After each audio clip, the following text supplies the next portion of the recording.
Alright guys, we're going to do a quick update on the 10 scale fleet. I've been really busy over the past, I don't know, probably 3 weeks, just kind of getting all of them sorted out, build, prep for the next planned racing with each of them. So the first thing we're going to check out is my two-wheel drive modified buggy, which is a Mugen MSB1, and we'll be racing on carpet coming up soon. We'll talk about that. Next thing is going to be a RC10 re-release. It's a Vegas edition that's built for outdoor dirt racing. And then the last thing is going to be my 110 scale gas truck, which is a Nike design chassis. And then we'll talk about that and kind of the plans for the future with that truck. So let's get started. So first thing up is the Mugen MSB1, which will be raced as a carpet buggy in the modified class. So new for this year, I'm just going to run modified. So really like the stock classes. They're a lot of fun and all. But I think it's time to step it up and try a little bit of mod. So anyway, let's take a look at my build here and go from there. So here is my Mugen MSB1 set up for carpet, and this is going to be the US style carpet, which is a little bit higher grip than what they would have over in Europe. So running pretty much the same setup I ran last season and had a lot of success with it. Stacked a lot of trophies, so that's always nice. So we'll go ahead and take off the body, which is the J Concepts F2 that I was running last season. You can see it's got the sweet Boom Graphics decals, and the paint job is actually from my friend Josh at Delicious Designs, and he is awesome. He paints all my bodies, and man, the guy does just killer work. So he's actually got my RC10 body right now. Alright, so let's take a look at it under the hood. So what has changed? Well, half the electronics package has changed. So the first thing is the Hobbywing speed control. I was running a G3X for spec class racing, and now I have the modified version of the XR10 Pro G3 for modified class racing. In addition to that, batteries were getting a little bit tired, so I had a couple years on them, so I went ahead and got a new pair of batteries. These are the ProTech, as you can see, the Spencer Rifkin edition batteries. And what's really cool about these batteries, if I go ahead and let's go ahead and unscrew these, which we'll talk about those bolt plugs too. Get those out of here. I need two hands. There it is.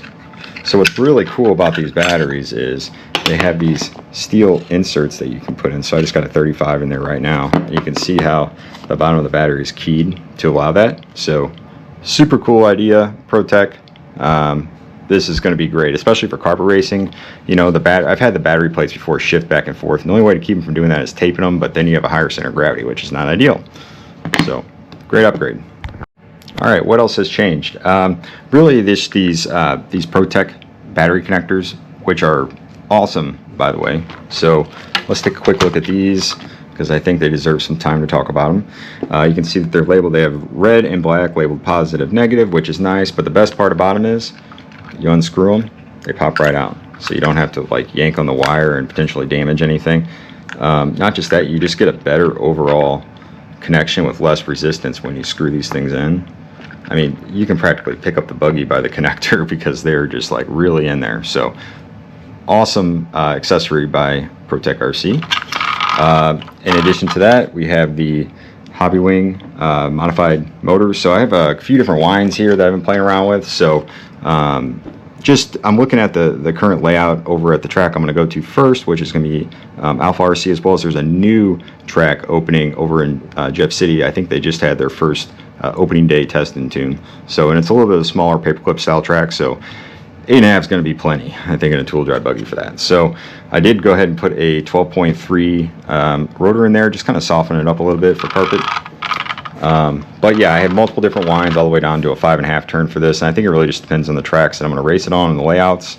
You know, some of the bigger ones, maybe we can use the 5.5 turn. So anyway, that's that's basically it that's changed from last year. This is, like I said, I had a lot of success with this, so you kind of don't want to fix what isn't broken. So awesome buggy by Mugen.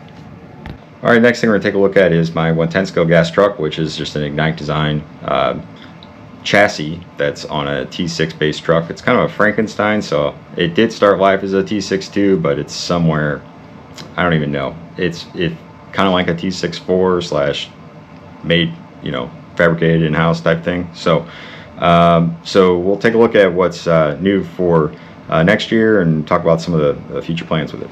All right, there's the 10 scale gas truck. So as you can see, the biggest change is I have the JW12 3-port from Classic RC Company in there. So we'll talk a little bit about that.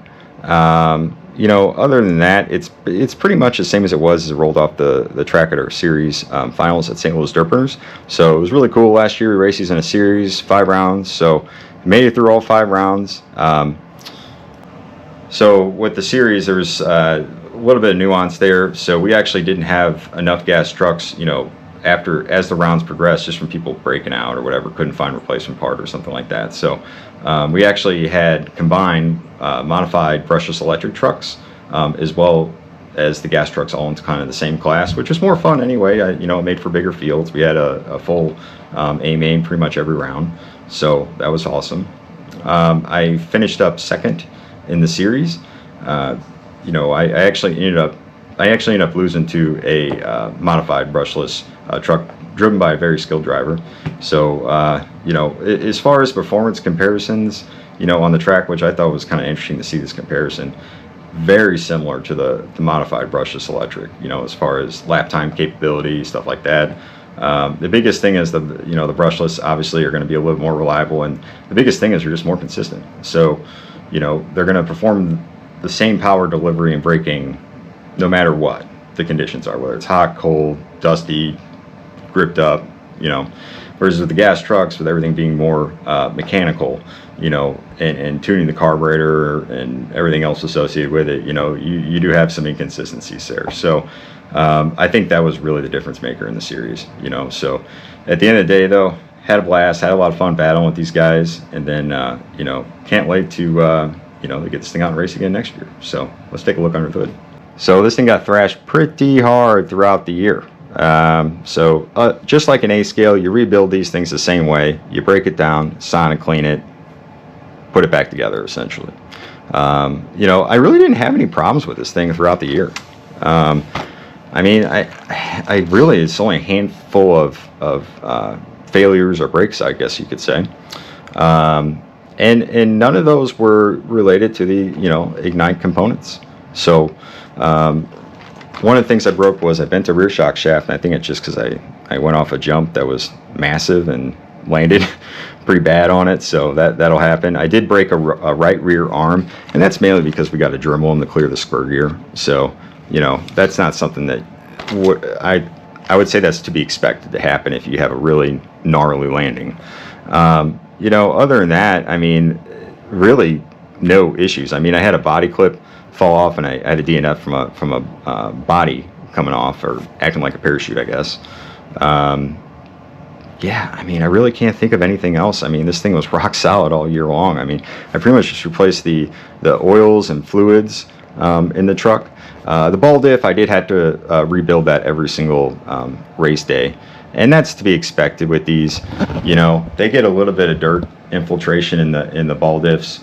And you know, really, I think after most of the time you don't even have to replace the internals in it. A lot of times you can get away with just cleaning it out really good, making sure that there's not a single speck of dust in there, and then re-lubing it, reassembling, putting it back together correctly, and then it'll work fine and be nice and smooth. But you know, if it's real dusty, a lot of times what I've seen is you're going to have to actually replace the balls that are in the ball diff, as well as the thrust bearing balls and the washers. Flip those over if you can, or replace them. So, I mean, the ball diff was kind of the big one. I think I did replace one set of shock seals. I actually am on the original clutch bearings from the beginning of the year. That's the one thing about the Ignite Design clutch. These clutch bearings last forever. So, and the clutch shoes and everything else, you know, in the clutch. So, pretty much just, you know, clean up the clutch shoes, clean out everything really well, you know, putting a good scratch in the inside of the clutch bell, and then reassembling it, and you know, no issues at all. So I do have the 5-port, which is what I ran for pretty much all the year. That one's over at Classic RC Company, getting a post-mortem look at it. You know, with the gas truck, you know, to keep up with these mod trucks, I had to have this thing set on kill pretty much at all times, and you know, I was definitely hard on the engine, but hey, you know, we're competitive. We're trying to win out there, and you know, It just kind of goes with the territory, I guess. So Jimmy's taking a look at that for me now, and just really getting some good data. There's not a lot of guys out there with a lot of race time, on the engines. There's only a handful of us out there running the 5 ports. So hopefully that helps him out. Yeah, so we'll get that 5 port back, and the plan for next year is to run this thing maybe in one of the J Concepts Outdoor Series rounds. If that track decides they want to run gas truck, at least I'll have one that's ready to rip.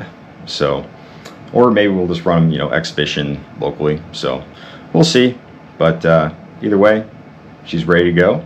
And yeah, I just got to break in this 3 port. This thing's brand new, so it is going to be broken in. Oh, and one last thing, you can see I have the old exhaust on here. So there's actually a new exhaust that's about to drop from Ignite Designs. So I should be getting that really soon here. As soon as I get it in, though, I'm going to put on here and I'll do a quick, just a product review video of it. Maybe we'll fire it up or something, So it comes in 2 different colors, chrome, the polished chrome, as well as it comes in a powder coated color, which I don't know. I think I like the powder coated color. It's kind of like a darker gunmetal, or like a black type of color, and it would just go really well with the theme of this truck. So let me know your thoughts on that one. All right, and that's it on the gas truck. On to the next one. One thing I want to hit on with this gas truck is kind of the setup for the 3 port versus the 5 port. So it's going to be totally different clutch setup, as well as the gearing. I probably would recommend some changes normally depending on the track that you're racing on. So let's take a look. So biggest thing is, first you want to add a 1 head shim in there for running 30% nitro, which I prefer, and I think for the 3 port 30% is totally the way to go. I do like to run the slide carb on the 3 port versus a rotary carb on the 5 port. It just gives this, the slide carb gives this 3 port just a little bit more snap on the bottom end. The other thing is you want to run a really aggressive clutch setup with 3 ports. So I would say definitely if you run a 3 shoe, at least 2 aluminum shoes, or I just run a 2 aluminum shoe clutch in mine. I run 2 aluminum shoes with some big dog 1.1 millimeter springs in there. So that way you get a later engagement point, and this it just makes that 3 port hit the tires really, really hard, and you get no bogging or anything like that. So this is going to make a little bit less power than the 5 port, which is pretty insane. So 5 port, you're going to run that with some lighter clutch springs. I think I was running 1.0 clutch springs with 2 aluminum shoes in the Ignite clutch. And then I ran the rotary carb, just the Nova. I did actually try the OS carb as well, just the 10E. And as far as, performance, reliability, I mean, it was pretty much the same as the Nova. So I didn't really notice a difference. And I thought the fit and finish of the Nova carb was a little better. So I'd probably run that one over the OS 10E. All right, last car we're going to take a look at in the 10 scale fleet is actually the newest edition, and that's a Team Associated re-release RC10, and this is the Vegas edition kit. So let's take a look. All right, I just recently wrapped up this build as far as the chassis part of it. So the body is at the painter, so that's at Delicious Designs, and it'll be getting the same style of paint job that you see here, and it'll be going on a J Concepts Mirage Worlds body, and that's for the 93 Worlds. So as you can see here, this thing is heavily modified, and it is set up for racing. So I'm not going to do a full build biology of this. I think it's better for a separate video, just because there's so many details involved in this thing that for you to really get the full gist of it, I think it just needs to be another video. So I just want to give you guys a quick update. Check it out real quick. We'll do a 30-second thing on this, and then I'm going to follow up and do a whole separate video on the RC10. So take a quick look here. You can see it's got the ProTech electronics, hobby wing, speed control, as well as electric motor, the J Concepts wing, tires, wheels, body, as well as the J Concepts accessories, all the different aluminum stuff you see on here, the titanium. I mean, this thing is kitted out. So it's got a lot of modern upgrades on it, from the big bore shocks to the modern wing mount to the 12 millimeter hex conversion, the metric larger 5.5 millimeter ball studs, B6 ball cups, Dragon Punch RC carbon fiber towers and weights, and you name it. This thing's got the full 9 yards. So it does have a 13.5 turn in it. So the plan for this thing is to race it next year in the J Concepts ONS series. So really looking forward to that. So hopefully, you know, performs as well, as good as it looks. So this thing is a dial looking buggy, man. I can't wait to get it on the track. All right, that's the quick and dirty rundown of the 10 scale fleet and kind of what I've been working on. So hope you guys enjoyed that one. And again, there's gonna be a follow-up one talking about this RC10. Maybe I'll do another one once we get the new pipe for the gas truck, and maybe we'll fire it up and see what it sounds like, you know, with the 3-port. And then last but certainly not least is the Mugen MSB1. We're going to take that thing on the road to go carpet racing. Unfortunately, I don't have a local track for 10 scale anywhere near me, so I think the closest one's 2 hours away.